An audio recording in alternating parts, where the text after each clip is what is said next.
La maison Martzolf, c'est le premier établissement que la BRAPA a construit et géré.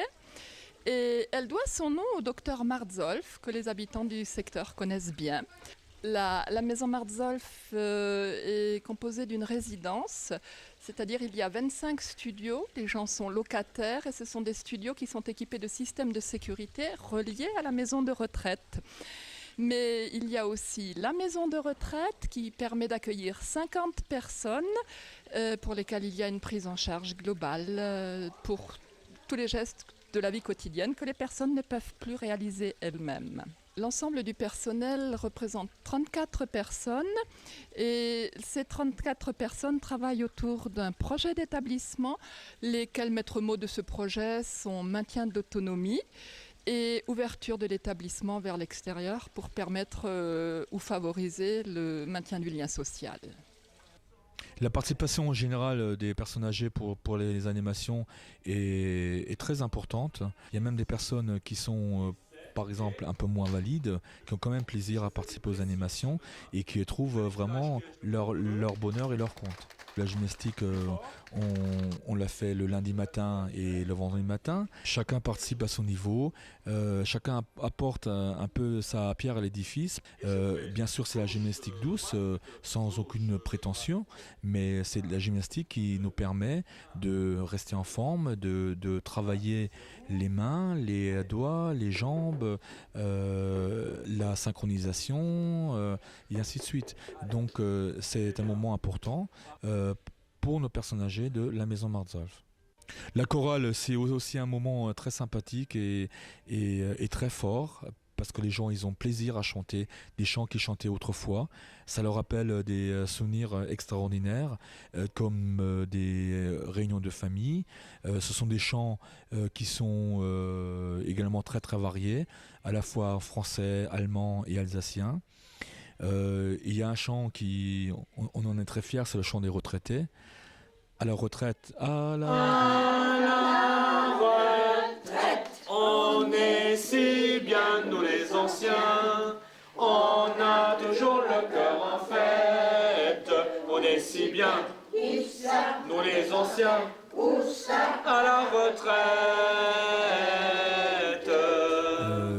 Je crois que ce qui est important pour un animateur, c'est de prendre la personne âgée comme elle est et de ne pas la prendre comme on aimerait bien qu'elle soit.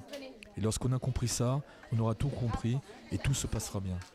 La personne âgée, on dit souvent la personne âgée c'est comme un enfant. Je ne suis pas tout à fait d'accord avec cette formule-là, parce que la personne âgée a son vécu, a son passé, et il faut respecter tout cela.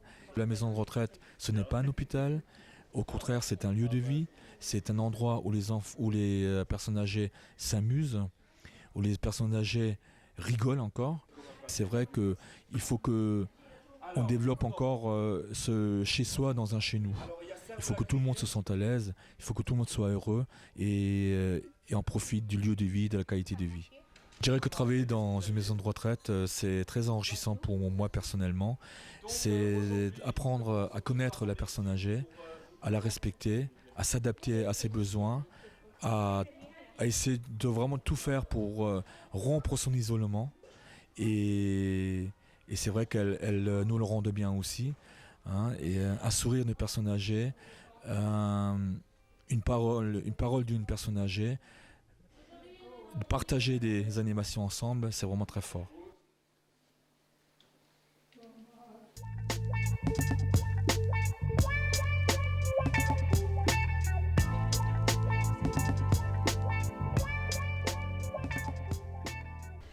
Le soleil était au rendez-vous sur Oberbronn lors du défilé de carnaval des enfants organisé par l'association Animation Loisirs.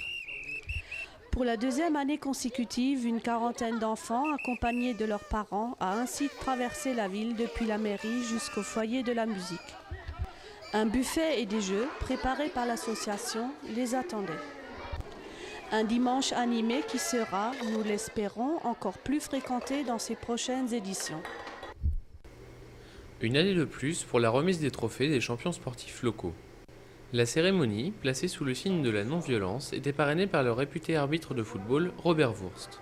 Appuyé d'une vidéo, il berça l'assistance de multiples anecdotes, traduisant l'importance du respect et du calme en toutes circonstances.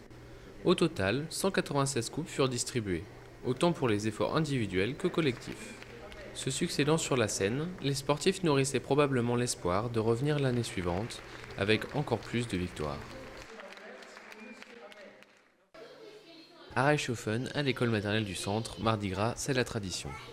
Avec 5 classes et près de 135 enfants participant au défilé, c'est une large troupe qui a égayé nos rues. Des fous rois aux clowns de l'an 2000, en passant par les chevaliers et autres éléphants ou animaux de fable, chacun y trouvait son compte pour passer un bon moment.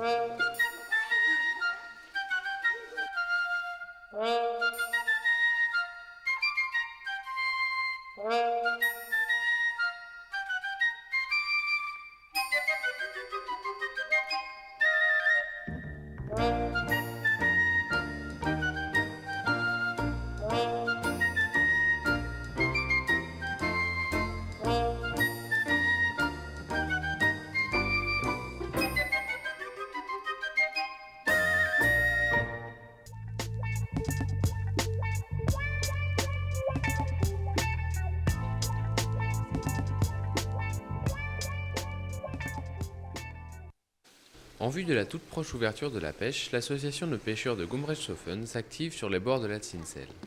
En courant d'année, on met 1200 truitelles, des petites farios d'environ 7 cm. Depuis 4 ou 5 ans qu'on fait cet alinage, on commence à avoir les fruits. On retrouve les truites farios. Et par la suite, donc il y a 2 mois environ, on a mis des grandes truites fario, donc des truites d'élevage. Et courant de semaine, on a mis de la truite arc-en-ciel, c'est un poisson qu'on pêche immédiatement, qui ne reste pas dans la rivière. Au niveau de la fédération, on a droit à 6 truites par personne et par jour. Et on a fait l'ouverture ce dimanche et non pas le samedi pour que les jeunes aillent à l'école. Et à l'avenir, on ne pêche jusque fin avril que le dimanche pour équilibrer un petit peu le nombre de pièces prises par tout le monde. Il y a environ 50% de jeunes sur 60-70 pêcheurs. L'année dernière, on avait 30 jeunes sur 70. Alors ils viennent à la pêche, mais ils participent également au nettoyage de la rivière.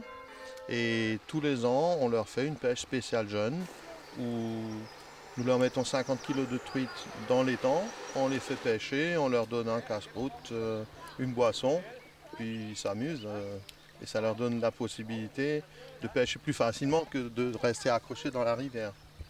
Parce que la rivière cette année elle est relativement encombrée de branches, de troncs d'arbres. C'est très difficile de pêcher. Par contre, on a une journée exceptionnelle. C'est vraiment une belle journée aujourd'hui. Normalement, c'est que de l'appât naturel, donc du ver de terre pour démarrer. On a interdit la cuillère pour ne pas accrocher la petite truitelle. Une fois qu'elle est accrochée avec les 3 hameçons, généralement elle meurt. Et comme souvent elle est trop petite, il faut la rejeter et puis c'est du gâchis. On a un pêcheur qui est Thierry, qui vient de prendre ce matin une truite arc-en-ciel, donc je pense qu'il est de l'année dernière, qui mesure environ 50 cm de long. Donc c'est vraiment une belle pièce. À partir du moment où les gens prennent quelques truites, l'ambiance est bonne si le temps y est. En plus, on en profite un peu pour faire un barbecue. Donc souvent on n'en prend pas beaucoup, mais c'est parce qu'on pêche à côté de la rivière.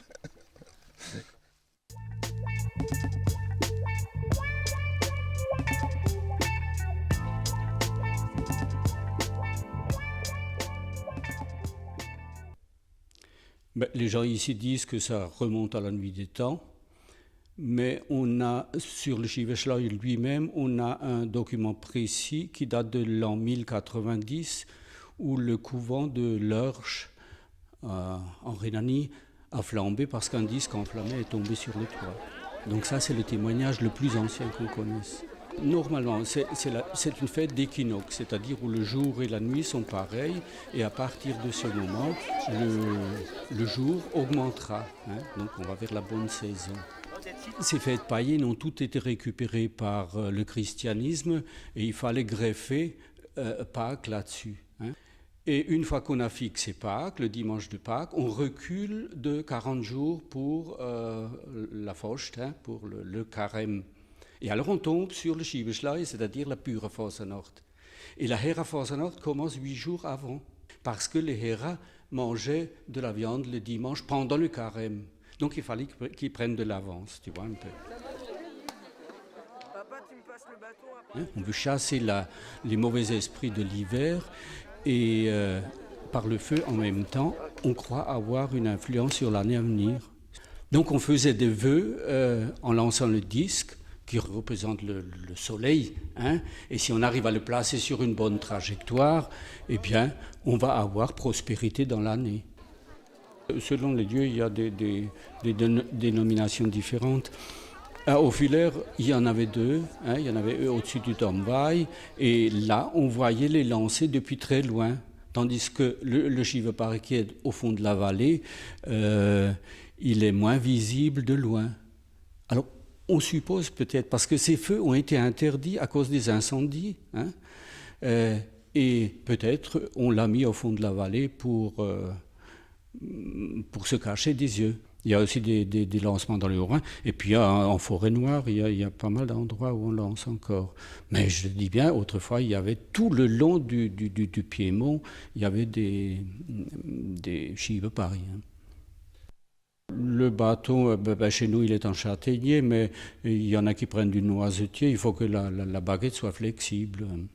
Des disques, il y en a encore beaucoup qui les font à la main, mais la majorité est tournée par le menuisier qui produit ça par centaines.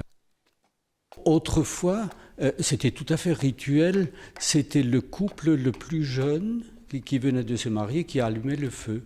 Maintenant, dans d'autres régions, c'est les adolescents, c'est les conscrits qui allument le feu et qui lancent les disques et qui font les annonces. On annonçait chaque fois à qui était destiné le disque. Et alors, dans certaines régions, justement, pour ne pas taquiner trop la religion, le premier disque qui était lancé, c'était pour la Trinité, la Sainte Trinité. Ensuite, c'était pour le pasteur ou le curé, et après, je sais pas moi, le maire, etc. Et c'est seulement après que venaient les disques qu'on lançait par dérision. Mais chez nous, dans le Bas-Rhin, il n'y a plus d'annonces. Il y a de plus en plus de monde qui vient. Autrefois, c'était une fête vraiment tout à fait locale, entre les gens du village. Pour les jeunes, je crois que ça continue. Ils se souviennent surtout d'abord des lancers, mais de ces lundis où ils sont tout seuls là-haut, pour ramasser les disques calcinés, où ils font des petits feux, où ils font griller du lard. Et puis c'est la fête vraiment des enfants et qui doit marquer dans une vie.